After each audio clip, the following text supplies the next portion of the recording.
Today I'll be showing you how to make your very own Roblox game. This will cover how to download Roblox Studio, how to make your game, and how to upload your game to the Roblox website. So you'll want to start by opening your browser. So I'm using Chrome for this. Then you'll want to head to roblox.com. So then you would want to head to the Create tab, and then you'll see this window if it's your first time trying to make your Roblox game. So you'll want to click Start Creating, and then it will see if you have Roblox Studio downloaded. And now if you don't have Roblox Studio downloaded, it will show you can download Studio right here. The same should happen when you try to edit your experience and you don't have Roblox Studio downloaded. So now after downloading Roblox Studio, you can open Roblox Studio either by searching for it. So then I have Roblox Studio right here.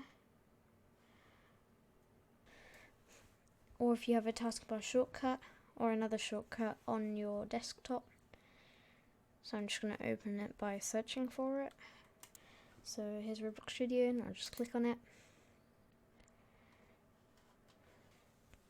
Now when you are inside Roblox Studio, you want to use one of the templates for your game.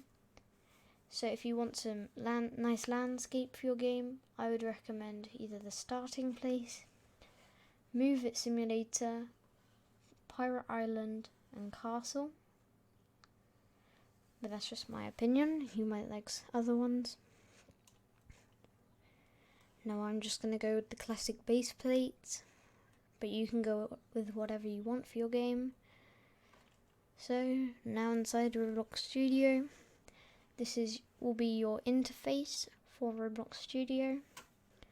So first, to move around, you will want to use WASD, which will allow you to move around like you would in a Roblox game, and you can look around like you would in a Roblox game by holding down right click and look around, and you can combine this with WASD and right click.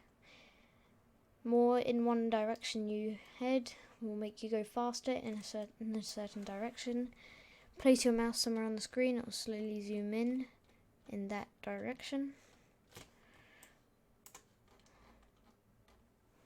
So now, to make objects in your game that the player can touch, you want to create a part. So I'm just going to have it set as the box or square. If it isn't already, you can click on the little arrow below it and click block.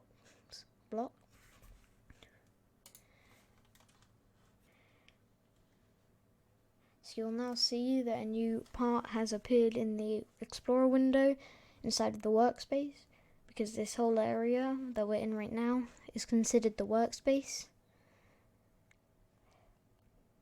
So now I want to make an obby, but you'll see that there's no way to die because there is no void.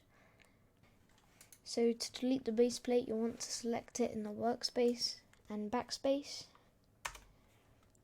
You may be wondering why I can't just click it in the workspace, but that's because I have the locked property on, which is an automatic property that the base plate has. So you can just uncheck it and then be able to select the base plate and delete it.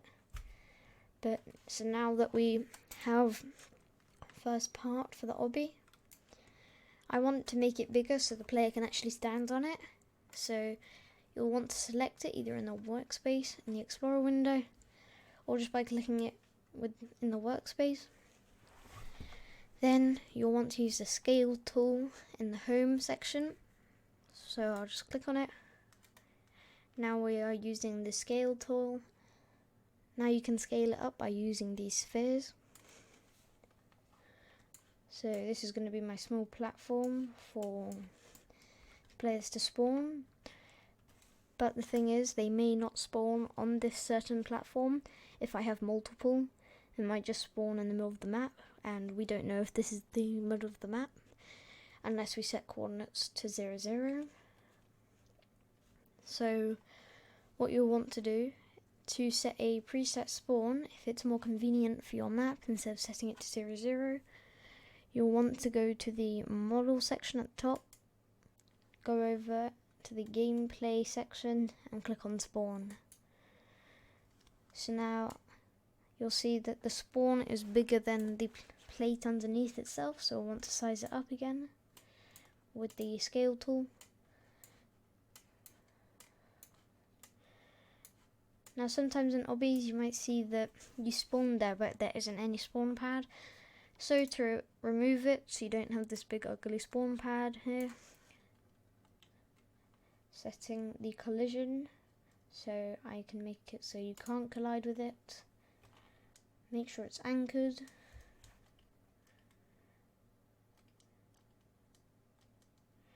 Then come down to teams and click the neutral, have that checked.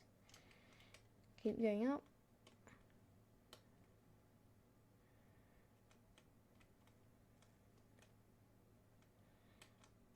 Then up here at the very top, appearance, you'll see transparency. Just click on it, either drag it to number 1 or just type in number 1 in this little box. Now you might see that we also have this decal on top. It's just like an image you can put on things. So you can delete it by clicking the little arrow in the workspace next to it and clicking on decal and backspace. Now we have our spawn points, but we can't actually see it. Another way of deleting the decal is just by double clicking on top and backspace. Now when we launch the game, we should spawn on the spawn place. But right now, if we try and play the game, this part will just fall into the void. So you want to anchor it. So in the properties window, scroll down and check anchored. Now we can duplicate this part and start making more obstacles for the player. So I'm going to do Control D. So now there's another part there. Select the move tool and move it to the right. So that's my first jump. Control D. This is my second jump. Control D. And this is my third jump. So and then I want to have another checkpoint here. So I'm going to select both of these now by pressing the spawn location, holding down shift and clicking on the part, Control D, and then moving it over here. But that means now we have 2 spawns, so it'll just randomly choose a spawn for the player to start on. So this will be the end where it will save the player's progress. So I need to set the team property. Go to the team. So now you want to go to the team section, uncheck neutral and click allow team change on touch. Now set the team color to something other than the team color of this if you want to have teams to show the levels the certain players are on. So click on it and just change it to any color. Now to make the obby look more clean, I want to add some different colors for the different blocks. So I want this platform, the starting platform, to be a black. I want this platform to be a white. And I want this platform to be a black. And this platform to be a white. And this final platform I want to be green to show that it's a checkpoint. So now I've completed my game, so I've made a very short obby. You can obviously expand it as much as you want. So you can make something like the mega obby. So now to test your game, you'll want to click the play icon up at the top left. Just click on it or press F5.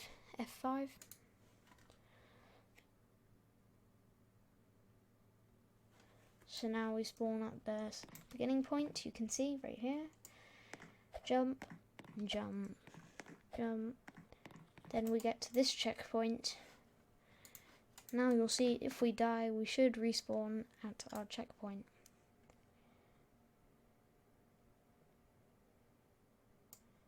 And yes, we respawned at our checkpoint. So that is how to make the obby, or make your game. So now we'll get on to publishing your game.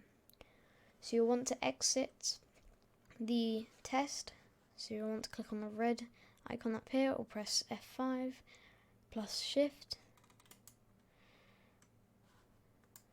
Now in your workspace, you want to head to the very top left, click on File, and click on Publish to Roblox. Now this will appear and you can give your game a name. So I'm just going to do tutorial lobby and give it a description. So I'm just going to write test. You can set the creator to any of your groups you're in or admin in. So I'm just going to have it as me. Genre, I'll have it as an adventure. And I want it to be on all devices, so I'll check console and click agree. And this team create, so if you want to make it with other people, you can have that on. Though since this is for a tutorial and I won't be continuing this game, I'm just going to uncheck it. Then you want to click create. And then click close. So now you'll want to head back onto the Roblox website. Now on the My Creations tab, or you can use the Experiences page. You can go to the tutorial lobby, click on the cog icon, click on configure experience and set it to public. Save it and click back. So now that was the end of the video. I hope you enjoyed and I'll see you all later. Bye.